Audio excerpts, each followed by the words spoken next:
Oke. Sekarang lagi, jadi cicilan utang, Utang, tabungan dan investasi, premi asuransi, dan biaya hidup. Kita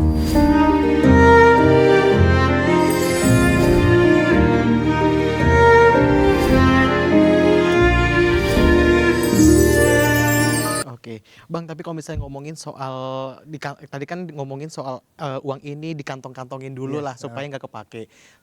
Tapi kalau misalnya ngomongin soal misalnya ada seseorang yang katakanlah gajinya UMR atau misalnya sekitar ya 6-7 jutaan. Nah, itu tuh berapa persen dari gajinya tuh yang harus ditabung tuh ada hitung-hitungan khususnya nggak sih, Bang? ada. Jadi begini, saya selalu ditanya gitu ya, kalau budgeting emang bagus banget, apakah seharusnya, apakah tidak ada persen-persen? Saya bilang ada persen-persen, tapi sebaiknya persen-persen ini sebaiknya untuk patokan saja, bukan Oh, satu bukan satu angka pasti untuk ngunci, tapi jadi patokan saja. Dan jadi pertama saya membagi pengeluaran itu menjadi 4 kelompok besar. oke. Jadi pertama itu adalah untuk bayar cicilan utang terlebih dulu. Ini prioritas pertama, cicilan utang dulu. Kemudian kedua adalah tabungan dan investasi. Mhm. Kemudian ketiga adalah premi asuransi. Keempat itu adalah biaya hidup. Oke. Sekarang lagi, jadi cicilan utang, Utang, tabungan dan investasi, premi asuransi, dan biaya hidup. Kita mulai ya. Cicilan utang itu sebaiknya maksimal 30% dari penghasilan seseorang. Oke. Maksimal. Jadi kalau misalnya penghasilan seseorang katakan 10 juta per bulan, cicilan utang maksimal 30%, 3 juta. Oke. Kurang boleh, lebih jangan. Oke. Jadi contohnya misalnya kalau penghasilan dia 10 juta, ya sebaiknya cicilan utang maksimal 3 juta. Itu udah termasuk bayar semua cicilan. Cicilan beli sendal, cicilan batik, segala macam. Itu terjadi. Anda boleh ketawa tapi dia terjadi loh pada rumah tangga. Oke. Dia beli batik sama tetangganya gitu ya. Gue ngutang dulu deh. Tapi intinya seperti itu. Jadi cicilan utang maksimal 30%. Tidak melebihi 30%. Tidak melebihi. Sebenarnya kalau ada orang yang dia melebihi, kalau cuma 35% masih oke lah, nggak apa-apa. Oke. Tapi lucu Syam, ada banyak orang yang dia cicilan utangnya bukan 30-35% dari penghasilan, 60%. Terutama mereka yang terjebak pinjaman online. Oke. Karena banyak sekali pinjaman online tersebut yang jatuh temponya bukan bulanan, tapi 2 mingguan. 2 mingguan? 2 mingguan, sementara orang banyak tuh penghasilannya bulanan, tapi beberapa pinjaman online jatuh temponya 2 mingguan. Sekarang bagaimana caranya coba? Menyiasatinya gimana terus itu, Bang? Ya nggak gampang. Saya juga agak bingung menjawabnya bagaimana menyiasatinya gitu ya. Karena dari awal saya bilang please hati-hati, apalagi ambil pinjaman online yang jatuh tempo 2 mingguan. Kalau dia penghasilannya bulanan seperti itu. Nah kalau dia sudah terlanjur ambil, ya jelas dia harus punya sumber penghasilan lain. Oke, itu yang pertama, cicilan utang maksimal 30%. Oke. Kemudian kedua, tabungan dan investasi minimal 10%. Jadi kalau misalnya seseorang punya penghasilan 10 juta, maka sebaiknya tabungan dan investasi minimal 10% itu 1 juta. 1 juta. Lebih boleh, kurang Kurang jangan. jangan. Jadi kalau saya bilang begini, untuk start awal 10% lah, tapi lama-lama meningkat jadi 20%, meningkat jadi 30%. Saya punya teman yang dia bisa invest 50% dari penghasilannya. Oke. Ada. Tapi sekali lagi buat yang baru pertama kali dengar, kalau dengar 50% takut kali ya. Jadi start from 10%, that's okay gitu. Masalah invest kemana kita masih bisa bikin satu episode lagi kan. Itu terpisah nantinya. Kita terpisah nanti ya. Itu kedua, tabungan Oke. dan investasi minimal 10%. Yang ketiga, premi asuransi. Jadi untuk premi asuransi termasuk di dalamnya ada BPJS segala macam. Kalau saya bilang maksimal 10%.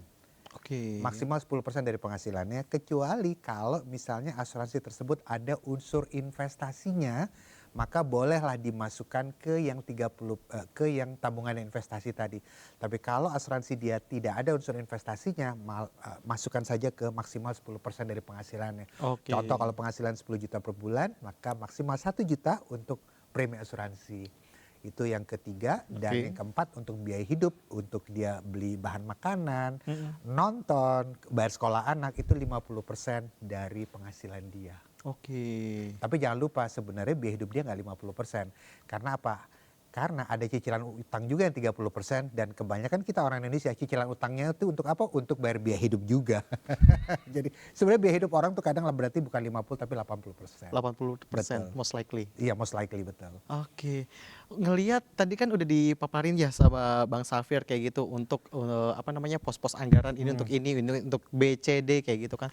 Tapi katakanlah Sobat iJust ini baru nonton kayak gitu kan, udah terlanjur kayak katakanlah tadi kejebak pinjol atau apa, Iya. otomatis kan persentasenya itu harus diatur ulang. Betul. Itu harus gimana Bang? Apa dulu yang harus disentuh atau yang harus di rebudgeting? Ada banyak sekali kondisi yang terjadi. Saya ambil contoh misalnya ada seseorang yang dia mengambil pinjaman online gitu ya. dan terjebak pada pinjaman online yang lebih dari satu. Mungkin dia punya 2 atau 3 pinjaman online. Oke. Most likely besar kemungkinan cicilan utangnya tidak lagi maksimal 30% tuh. Karena besar kemungkinan cicilan utangnya bisa mencapai 40-50% dari penghasilan. Itu ramalan saya gitu ya. Ramalan saya. Jadi kalau dia seperti itu maka ada 2 kemungkinan tuh yang bisa dia lakukan. Nomor 1, dia harus bisa mengurangi biaya hidup dia di pos yang lain untuk bisa bayar cicilan utangnya. Atau yang kedua, dia harus mencari sumber penghasilan tambahan Oke. lain di luar gajinya.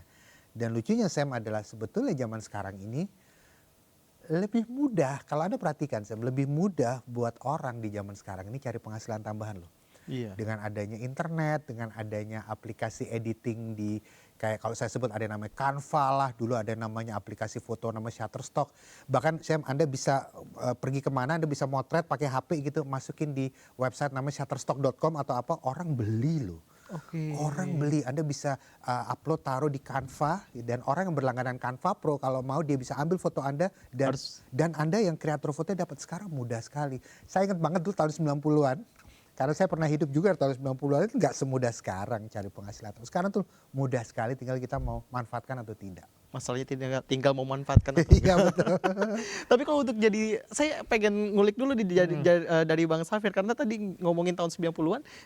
Jadi perencana keuangan tuh udah berapa puluh tahun? Dari 98 sebetulnya, 98 2000 lah. 98 berarti 28 Iya, tahun. seperti itu selama itu 28 Wow. tahun lah. Dan waktu itu saya ingat sekali dulu orang itu kalau dia punya keahlian apapun itu, maka salah satu yang bisa dia lakukan adalah dia bisa bagikan ke masyarakat dengan cara dia bikin artikel atau bikin buku, ya atau mungkin dulu ada stasiun TV namanya RCTI gitu ya. Dia bisa diundang oleh media itu untuk ngomong di TV. Sekarang everybody have their own YouTube channel misalnya gitu ya. Kita semua bisa punya saluran TV sendiri dan orang bisa lihat kita tuh mudah sekali. Dulu kalau saya mau nulis buku saya harus datang ke penerbit, kemudian minta penerbit untuk biayain buku saya, penerbit setuju dia suka, oke silakan Pak Safir kita terbitkan, Anda dapat royalti 10%, oke. Sekarang Anda bisa bikin buku bahkan pakai AI. Walaupun saya nggak suka sih, tapi Anda bisa bikin buku pakai AI dan bisa terbitkan langsung di channel kita sendiri. Luar biasa ya. Luar kemajuan biasa, teknologi. mudah sekali asal kita memanfaatkan. Tapi lucunya saya banyak sekali melihat teman-teman seumuran saya misalnya, mereka ngerasa bahwa aduh males banget sih belajar teknologi. Akhirnya apa? Mereka tetap dengan cara tahun 90-an. Kalau misalnya ngomongin soal kondisi ekonomi kita yang katakanlah tidak baik-baik aja gitu kan, untuk kita punya pos anggaran tuh kayak let's say, oh ini untuk tabungan menengah, ini tabungan jangka panjang, itu untuk kondisi sekarang tuh seberapa penting? Kalau saya bilang ini sangat-sangat penting. Kenapa? Karena begini, sebetulnya membudgetkan sesuatu, itu namanya membudgetkan sesuatu, itu penting supaya uangnya nggak kepake ketika nanti sudah tiba waktunya ngebayar-bayar gitu ya. Saya kasih contoh misalnya, ketika seseorang kerja di perusahaan swasta, dia gajian tiap tanggal 25 misalnya. Dia tahu dia akan bayar telepon, listrik, air, bla bla bla bla itu maksimal tanggal 10. Kemudian dia bilang, masih lama tanggal 10 ini masih tanggal 25. Kita belanja dulu, bla bla bla, dia belanja dulu. Pas mau jatuh tempo tanggal 10, dia nggak bisa bayar. Kenapa? Bukan karena dia nggak ada uang, tapi uangnya kepake. Oke. Nah, melakukan budgeting seperti yang saya bilang tadi, itu adalah usaha untuk mengunci uangnya, menyelamatkan dulu uangnya supaya pas jatuh tempo untuk bayar yang penting, uangnya tidak kepake. Oke. Nah, zaman dulu itu pakai amplop tuh. Nah, sekarang zaman digital sekarang udah banyak beberapa rekening, beberapa perbankan itu mobile bankingnya ada amplop-amplop tuh di mobile bankingnya. Iya. Namanya kantong-kantong lah. Tidak semua bank, tapi beberapa bank mobile bankingnya sudah pakai sistem amplop-amplop gitu. Kita bisa kunci, jadi next time kita mesti bayar sekolah lah, segala macam uangnya udah selamat duluan.